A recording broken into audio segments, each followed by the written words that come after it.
ମୁଁ କୃଷ୍ଣାଂଶୁ ଆପଣଙ୍କୁ ସ୍ୱାଗତ କରୁଛି ଷ୍ଟଡି ପ୍ଲାଟଫର୍ମ ଷ୍ଟଡି ଷ୍ଟାର୍ଟ। ଆପଣଙ୍କୁ ଯେମିତି ଜଣାଅଛି ପ୍ରତ୍ୟେକ ଦିନ ମୁଁ ଆପଣଙ୍କର ଓଏସ୍ଏସସି, ଓପିଏସସି, OTPSSC ଏବଂ ଏସ୍ଏସବି ତରଫରୁ ଯାହା ବି ଅପଡେଟ୍ ଥାଏ ସବୁ ଅପଡେଟ୍ କମ୍ବାଇନ୍ କରି ଗୋଟେ ଭିଡ଼ିଓ ମାଧ୍ୟମରେ ପ୍ରୋଭାଇଡ଼ କରିଥାଏ।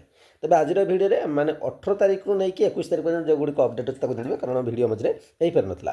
ଆଜି ପ୍ରଥମେ ଏସ୍ଏସବି ତରଫରୁ ଯିବା ଏବଂ 21 ତାରିଖର ଦେଖିବା ଏବଂ ଯଦି ଏସ୍ଏସବିରେ ଦେଖିବା ତାପରେ ଆଉ କୌଣସି ଅପଡେଟ୍ ନେଇ କେବଳ 21 ତାରିଖ ଗୋଟେ ଅପଡେଟ୍ ଆସିଛି ଜୁନିୟର ଆସିଷ୍ଟାଣ୍ଟକୁ ନେଇକି। ଠିକ୍ ଅଛି, ତ ଅପଡେଟ୍ ଯଦି ଆମେ ଯିବା ଡିଟେଲ୍ସ ଆମକୁ ଦେଖିବାକୁ ମିଳିବ କ'ଣ ଆପଣ କିଛି ଭୁଲ ଭାଲ କରିଛନ୍ତି ଯେଉଁ ଆପ୍ଲାଏ ଚାଲିଥିଲା, ତେବେ ସେଠି ଆପଣଙ୍କର କରେକ୍ସନ୍ ପାଇଁ ଆପଣଙ୍କର ୱିଣ୍ଡୋ ଅନ୍ ରହିବ 27/2026 ଟୁ ଆପଣଙ୍କର 29/2026 ଯେଉଁଟା ଏଠି ମେନ୍ସନ୍ ରହିଛି। ଠିକ୍ ଅଛି, ନେକ୍ସଟ ଅପଡେଟ୍ ଯେତେବେଳେ ଆମେ ଯିବା ଆପଣମାନେ 21 ତାରିଖର କୌଣସି ଅପଡେଟ୍ ଦେଖିବାକୁ ପାଇବେନି। 18 ତାରିଖର ଅଫିସ୍ ତରଫରୁ ଅପଡେଟ୍ ଦେଖିବାକୁ ପାଇବେ। 18 ତାରିଖର କ'ଣ ଥିଲା, 3ଟି ଅପଡେଟ୍ ଭ୍ୟାକେନ୍ସି ଆସିଥିଲା ଯାହାର ମୁଁ ଭିଡ଼ିଓ ଅଲରେଡ଼ି ବନେଇଥିଲି। ଠିକ୍ ଅଛି, ସେଥିପାଇଁ ସେଦିନ ଭିଡ଼ିଓ ଆଉ କରିନଥିଲି କାରଣ କିଛି ଭ୍ୟାକେନ୍ସି ବି ଆଉ କିଛି ନୋଟିଫିକେସନ୍ ନଥିଲା।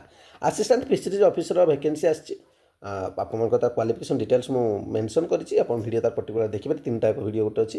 ଭେଟନାରୀ ଆସିଷ୍ଟାଣ୍ଟ ସର୍ଜନରେ ବି ଅଛି, ଆସିଷ୍ଟାଣ୍ଟ ହର୍ଟିକଲଚର ଅଫିସର ଯେଉଁଟା BSc ଆପଣଙ୍କର ମାଗିଛି, ତ ଆପଣ ତାକୁ ଦେଖି ନେଇପାରିବେ।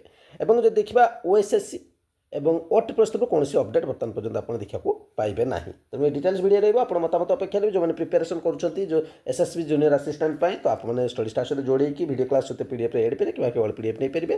ଆପଣମାନେ OSC SC ତରଫରୁ ଆପଣଙ୍କର ଯଦି ଆକାଉଣ୍ଟସ ଏକ୍ଜିକ୍ୟୁଟିଭ୍ ପାଇଁ ପ୍ରିପାରେସନ୍ କରୁଛନ୍ତି, ଷ୍ଟଡି ଷ୍ଟାର୍ଟ ସହିତ ଯୋଡ଼ିକି ପ୍ରିପାରେସନ୍ କରିପାରିବେ। CHSL ପାଇଁ ଆପଣ CTCL ପାଇଁ କୋର୍ସ ଆଭେଲେବଲ୍ ଅଛି। ଆପଣ ଚାହିଁଲେ କଣ୍ଟାକ୍ଟ କରିକି ଆପଣ ପ୍ରିପାରେସନ୍ ଆରମ୍ଭ କରିପାରନ୍ତି।